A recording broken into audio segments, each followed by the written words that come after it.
ایک دن ایسا آئے گا بابو، ایک وقت ایسا آئے گا کہ گھر میں تمہارے پاس سب ہوگا، گھر میں سب ہوگا، بیٹے بیٹیاں، کوٹھے بنگلے، کار گاڑیاں، بیوی، سب، لیکن پیار کرنے والی ماں نہیں ہوگی اور دعا دینے والا باپ نہیں ہوگا۔ جب ہم گھر سے نکلتے ہیں نا تو 10 بار فون آتا ہے، بیٹے کھانا کھائے، بیٹے کہاں ہو، کیا کر رہے ہو، کام ہو گیا؟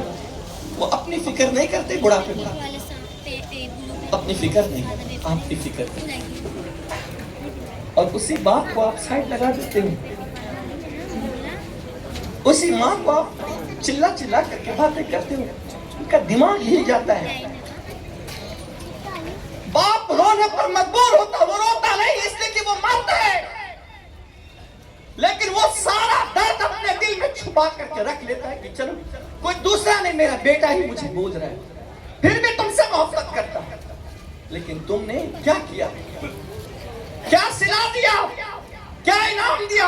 ایک دن آئے گا تم رو گے، تڑپو گے، چیخو گے، چلاؤ گے، ان کے جانے کے بعد بے چین اور بے قرار ہوگے اور کہو گے کاش آج میری ماں زندہ ہوتی نا، کاش آج میرا بوڑھا باپ ہی سے زندہ ہوتا نا، تو کم سے کم ہاتھ اٹھا کر میرے لیے دعا تو کرتا۔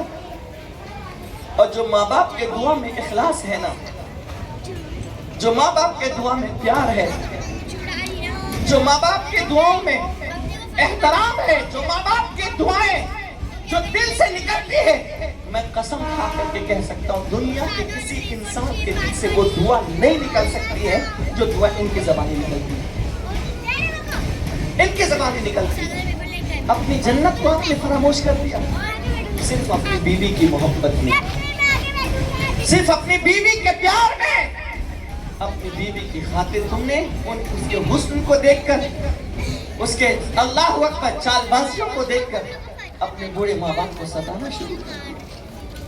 اور بعض بچے تو ایسے بھی ہوتے ہیں کہ معذاللہ رات کے 1-1 بجے اپنے ماں باپ کو گھر سے نکال کر باہر، کچھ لوگوں کے ماں باپ بوڑھے ہو کر کے روڈ پر بھی، کسی کی جنت روڈ پر کھڑے ہو کر دکھنا نہیں، کسی کے جنت کا دروازہ روڈ پر لوگوں کے سامنے اللہ کے نام پر دے دو، اللہ کے نام پر دے دو، اللہ کے نام پر دے دو۔ آج کے نوبت ہمیں بہار ہے، خدا کے واسطے اللہ کے بندو اپنے ماں باپ کو مت ستاؤ۔ میں نے اس سے پہلے بھی یہ واقعہ بیان کیا تھا، سب ہوگا جب ماں نہیں ہوگی اور باپ نہیں ہوگا نا تو بہت روگی۔ دیکھو میرے نبی رحمت عالم صلی اللہ علیہ وسلم جب مدینہ طیبہ گئے اور مسجد نبوی شریف میں تشریف فرما کے، جو علماء جانتے ہیں، اچانک نماز کا وقت تھا، حضور کو اپنی امی جان کی یاد آ گئی، اور کس وقت کی، جب آپ 6 سال کی عمر میں تھے، اپنے بابا کے مزار کی زیارت کے لیے گئے تھے، جب واپس آ رہے تھے تو مقام ابوا میں جو ہے آپ کی والدہ کی طبیعت بہت زیادہ خراب ہو گئی۔ جس وقت حضور کی عمر صرف 6 سال تھی، باپ کا چہرہ بظاہر نہیں دیکھا ہے، ماں کی پرورش تھی، ماں اپنے شوہر کے مزار کو دیکھنے کے بعد اس کی جدائی کا اتنا گہرا اثر پڑتا ہے کہ مقام ابوا میں آ کر کے طبیعت اتنی ناساز ہو جاتی ہے کہ چلنے کی سکت نہیں ہے، بیٹھنے کی سکت نہیں ہے۔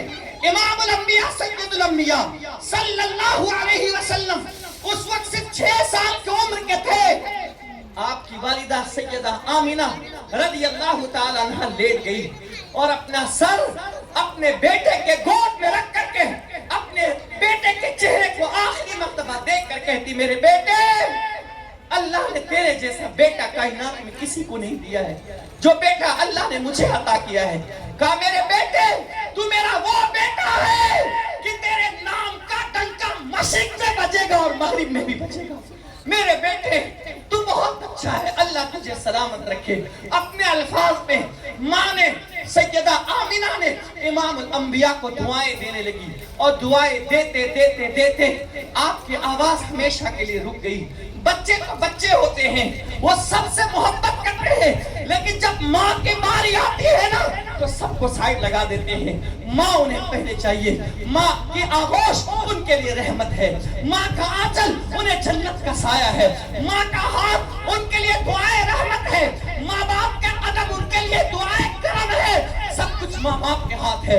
اللہ اکبر، جب ماں نے کہنا بند کر دیا، رونے لگتے امام الانبیاء سید الانبیاء صلی اللہ علیہ وسلم اور کہتے ہیں امی مجھ سے باتیں کرو نا، آپ مجھ سے باتیں کیوں نہیں کر رہی ہے؟ اسی انہی کے ساتھ حضرت ام ایمن جو آپ کی کنیز تھی، وہ حضرت امام الانبیاء صلی اللہ علیہ وسلم سے کہتی بیٹے اس دنیا سے جو ایک مرتبہ چلا جاتا ہے وہ دوبارہ باتیں نہیں کرتے، آپ کی امی جان کا وصال ہو گیا۔ آپ ذرا سوچئے تو صحیح، باپ کا سایہ اس دنیا میں آنے سے پہلے ہی اٹھ چکا تھا اور ابھی 6 سال کی عمر ہے۔ 6 سال کی عمر میں ہوتا کیا ہے؟ آج بچے سے پوچھو، آج میں اس جوانی کی عمر میں پہنچ گیا، آج بھی ایسا لگتا ہے جب ماں کے سامنے پہنچتا تو وہی 5 سال کا چھوٹا بچہ ہو، وہی 3 سال کا چھوٹا بچہ ہو، وہی 8 سال کا چھوٹا بچہ ہو۔ ان کی دعائیں، ان کا پیار، ان کا آنچل جو ہمارے سروں پر جب ڈالا جاتا ہے ہماری دنیا ایک الگ بن جاتی ہے۔ ان بچوں سے سوچو جو آج باہر کھیل رہے ہوتے ہیں، جو باہر گھوم رہے ہوتے ہیں، انہیں جب بھی کوئی تکلیف پہنچتی ہے وہ کسی کے پاس بھاگ کر نہیں جاتے ہیں، وہ یا تو باپ کے پاس جاتے ہیں یا تو پھر ماں کے پاس جاتے ہیں۔ اسی ماں کو جب اس دنیا سے جاتا دیکھا امام الانبیاء رونے لگے اور حضرت ام ایمن نے کہا آپ کی امی کا وصال ہو گیا۔ اس کے بعد اللہ کے رسول پیغمبر رحمت امام الانبیاء صلی اللہ علیہ وسلم اور حضرت ام ایمن دونوں نے مل کر اپنے چھوٹے ہاتھوں سے مل کر حضور نے اپنی امی جان کی قبر کھودی تھی اور گڑھا کھودا تھا۔ اللہ اکبر، قبر کھودی تھی، گڑھا نہیں، قبر کھودا تھا، اور قبر کھودنے کے بعد اپنی مبارک امی کو اس قبر کے اندر لٹا دیا تھا، اللہ اکبر، ہمیشہ کے لیے، آرام کے لیے۔ لیکن جب اللہ اکبر 54 سے 55 سال کی عمر ہوتی ہے، مسجد نبوی میں موجود ہے اور آپ کو اپنی امی کی یاد آتی ہے، کون امام الانبیاء جن کے قدموں کے تلے اللہ نے جنت کو سمیٹ کر کے رکھ دیا ہے، کون نبی مالک کونین ہے، وہ پاس کچھ رکھتے نہیں، 2 جہاں کی نعمتیں ہیں خالی ان کے ہاتھ میں، وہ امام الانبیاء جب ان کو اپنی امی کی یاد آتی ہے تو ہچکی لے کر کے رونے لگتے ہیں، باپ روتے ہیں۔ صحابہ نے جب روتا دیکھا اللہ اکبر وہ بھی رونے لگ گئے۔ آخر میں جب حضور کی ہچکیاں بند ہوتی ہے صحابہ نے عرض کیا یا رسول اللہ صلی اللہ علیہ وسلم اس وقت آپ کے رونے کا سبب کیا ہے؟ کیا کوئی قرآن کی آیت اتری ہے؟ کیا کوئی وحی آئی ہے؟ کیا کوئی اللہ کا پیغام آیا ہے تو آپ اس طریقے سے الگ انداز میں رو رہے ہیں؟ تب میرے آقا نے فرمایا کہ نہیں ایسا کچھ نہیں ہوا ہے۔ تو کہا آپ کیوں رو رہے ہیں؟ تب حضور فرماتے ہیں مجھے میری امی یاد آ گئی، مجھے میری امی یاد آ گئی، اور پھر کہتے کاش آج میری ماں زندہ ہوتی، حیات سے ہوتی، اور میں عشاء کی نماز پڑھا رہا ہوتا اور میری والدہ میری امی جان اپنے گھر سے پکار کہتی بیٹے محمد صلی اللہ علیہ وسلم فدا کر دیا بھی وہ امی انت۔ میری ماں کہتی او بیٹے محمد، بیٹے محمد۔ حضور کہتے ہیں میں عشاء کی نماز توڑ کر کے اپنی ماں کی خدمت میں چلا جاتا اور کہتا لبیک یا امی، کہیے آپ کا بیٹا حاضر ہے۔ لیکن آج میری ماں حیات سے نہیں۔ جب امام الانبیاء کو جن کے پاس کائنات کی کل نعمت ہے، بلکہ اس کائنات کو اللہ نے پیدا بھی کیا ہے، تو مقصد مصطفیٰ جامع رحمت ہے۔ جنت کو پیدا کیا مصطفیٰ کے لیے، جنت کی چابی مصطفیٰ کی، بلکہ اس پوری کائنات کے خزانے کی چابی صحیح مسلم میں ہے، اللہ نے مصطفیٰ کے ہاتھ میں عطا کیا۔ وہ قاسم نعمت ہے، انما انا قاسم واللہ یعطی، اللہ مجھے عطا کرتا ہے اور میں لوگوں میں تقسیم کرتا ہوں۔ لیکن ان کو بھی ان کی والدہ کی امی جان کی یاد آتی ہے، ہماری ماں، حضور کی آنکھوں میں آنسو آ جاتے ہیں۔ اسی لیے مسلمانوں جب تمہارے بھی ماں باپ اس دنیا سے جائیں گے نا، اس دن تم کو احساس ہوگا، اس دن تم کو پتہ چلے گا کہ میں نے کتنی بڑی نعمت کھو دی ہے۔ گھر تمہیں کاٹنے کو دوڑے گا، گھر جاؤ گے نا تو وہ پیار بھری باتیں جو ماں تم سے کرتی تھی نا، باتیں کرنے والی ماں نہیں ہوگی۔ وہ بستر کے کونے پر بیٹھ کر ایک باپ جو گھر میں تمہارا انتظار کر رہا تھا نا، وہ انتظار کرنے والا باپ نہیں ہوگا، نہیں ہوگا۔ وہ بستر خالی نظر آئے گا۔ اس دن تم کو پتا چلے گا کہ ماں باپ کیا ہے، ماں باپ کتنی بڑی نعمت کا نام ہے۔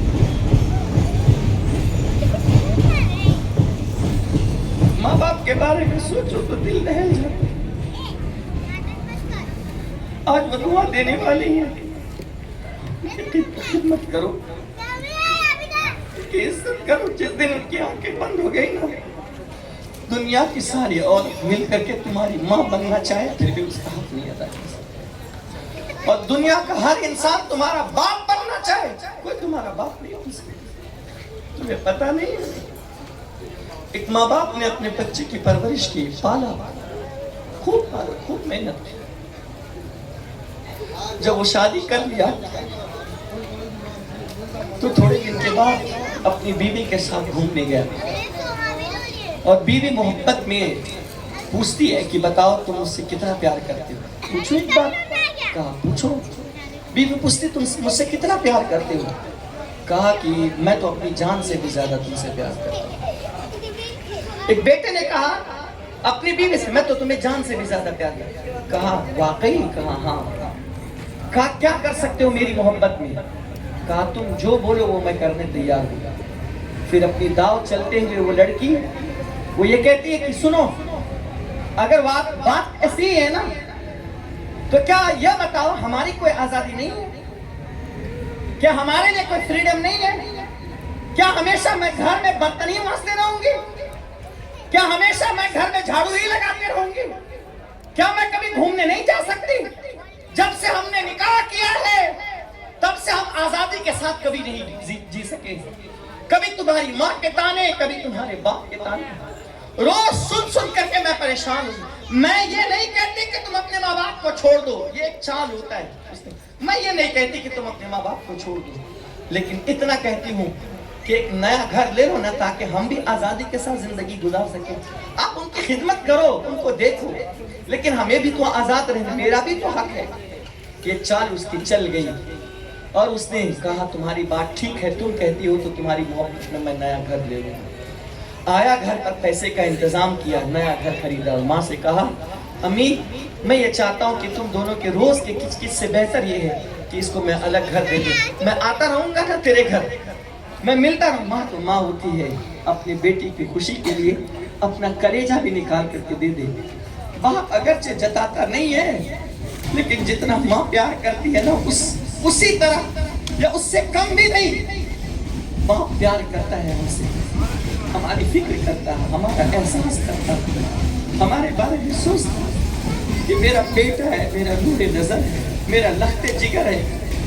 اسی لیے حضرت لقمان جب اپنے بیٹے کو نصیحت کرتے ہیں تو کہتے ہیں اے جان پدر، اے باپ کی جان، اے باپ کی جان، تو صرف بیٹا نہیں ہے، تو باپ کے لیے جان کی حیثیت رکھتا ہے۔ جب تک تو زندہ ہے گویا کہ تیرا باپ زندہ ہے۔ میرے جسم میں میرا دل جو دھڑک رہا ہے وہ تیرے وجود کی وجہ سے دھڑک رہا ہے۔ جس دن تو جھلک چلا جائے گا نا، میری زندگی کا حاصل ختم ہو جائے گا۔ یہی فرق ہے، باپ مر جائے نا تو بیٹا چند دن روتے ہیں، اس کے بعد رونا بند کر دیتے ہیں، لیکن ماں باپ کے سامنے ان کا بیٹا مر جائے گا تو جب تک ماں باپ نہیں مرتے ہیں اس وقت تک اپنے بیٹے کو ماں باپ یاد کرتے رہتے ہیں۔ یہی فرق ہے ماں باپ کی محبت میں اور اولاد کی محبت میں۔ ہمارے ماں باپ مر جائے، تیسرے دن تیجا کرا دیں گے، 10ویں دن 10واں کرا دیں گے، 20ویں دن 20واں کرا دیں گے، برسی ہوتے ہوتے اپنے ماں باپ کو بھول جائیں گے۔ لیکن خدا کی قسم اگر جوانی میں کسی کا بیٹا مر گیا نا، وہ باپ مرتے دم تک کے اپنے بیٹے کو نہیں بھولے گا۔ ابھی 4 روز پہلے میری مسجد میں ایک شخص آیا جو دبئی میں رہتا ہے۔ اس نے کہا حضرت میں 16 سے 17 سال کی عمر میں سعودی چلا گیا تھا، میں نے وہاں سب بنائی، گھر بنایا، سب تھا، میرا جاب تھا، بہت اچھا، لیکن میری نگاہوں کے سامنے میرا 15 سال کا بیٹا ایکسیڈنٹ میں مارا گیا۔